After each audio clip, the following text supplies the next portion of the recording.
श्री स्वामी समर्थ. कधी कधी आपण विचार करतो की पादुका दर्शन इतके महत्वाचे का मानले जाते. तर स्वामी समर्थ महाराज यांच्या पादुका म्हणजे त्यांच्या पवित्र चरणाची आठवण. संतांचे पाय जिथे जिथे पडतात ती जागा पवित्र होते असे आपण मानतो. म्हणून पादुका म्हणजे स्वामीच उपस्थिती असे भक्तांना वाटते. पादुका दर्शन घेताना मनात प्रेम आणि श्रद्धा असावीच. जास्त काही मोठे नियम नसतात. स्वच्छ मनाने जा, नमस्कार करा, शांतपणे बसा. आपल्या मनात जे आहे ते स्वामींना सांगा. ते सर्व ऐकतात अशी भक्तांची सर्वांची आपल्या स्वामी सेवेकरांची भावना असते. पादुका घरात असतील तर रोज सकाळी एक दिवा लावू, शक्यतो थोडे फूल अर्पण करा, स्वामींचं नाव घ्या, नामस्मरण करा. एवढे केले तरी मनाला नक्कीच समाधान मिळते.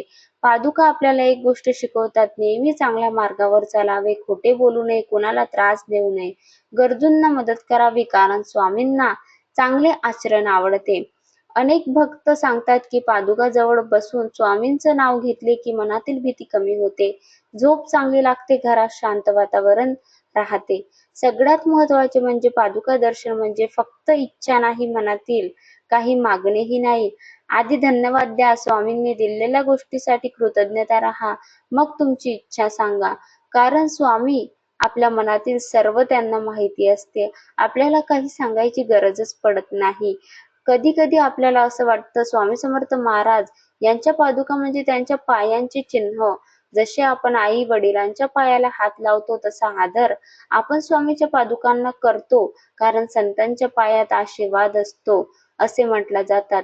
आणि स्वामी समर्थ महाराज संपूर्ण ब्रह्मांडाचे नायक आहे. सर्व देवांचं वास्तव्य स्वामीमध्येच आहे. त्या आपण नजरेने बघितलं तर स्वामीमध्ये सर्वच देव आहे. पादुका दर्शन घेतल्यावर आपलं मन शांत होते, मनात चाललेली काळजी थोडी कमी होते. आपल्याला वाटते की स्वामी आपल्या सोबत आहे. ही भावना आपल्याला धीर देते. आपण जेव्हा पादुकावर डोके ठेवतो म्हणजे अभिमान कमी करतो आणि स्वामी तुम्ही मार्ग दाखवा, आम्ही तुमच्या सांगण्याप्रमाणे चालू लागतो.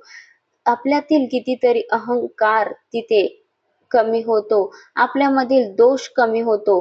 अनेक लोक सांगतात की पादुका दर्शन घेतल्यावर घरातील अडचणी कमी होतात, मन शांत व्हायला लागते आणि चांगले विचार येतात. मनामध्ये कोणाचाही वाईट विचार येण्याच्या पहिले स्वामींचं नाव येतं आणि मनामधले वाईट विचार सुद्धा चालले जातात. म्हणून पादुका दर्शन आपण नेहमी घ्यावे. शक्य असेल तर रोज घ्यावे आणि शक्य नसेल तर गुरुवारी तरी निदान स्वामींच्या पादुकावरती नतमस्तक व्हावे.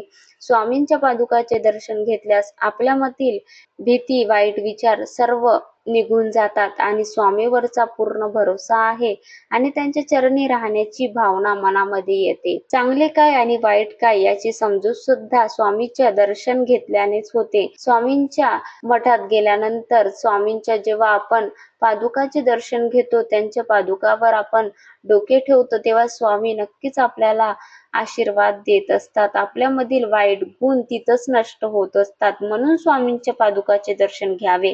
असे साधे आणि सोपे आहे पादुका दर्शन. श्रद्धा ठेवून, विश्वास ठेवून आपण स्वामीच्या नावाने दिवसाची सुरुवात केली, आपला दिवस खूप छान जातो. जय जय रघुवीर समर्थ. श्री स्वामी समर्थ. जय जय स्वामी समर्थ.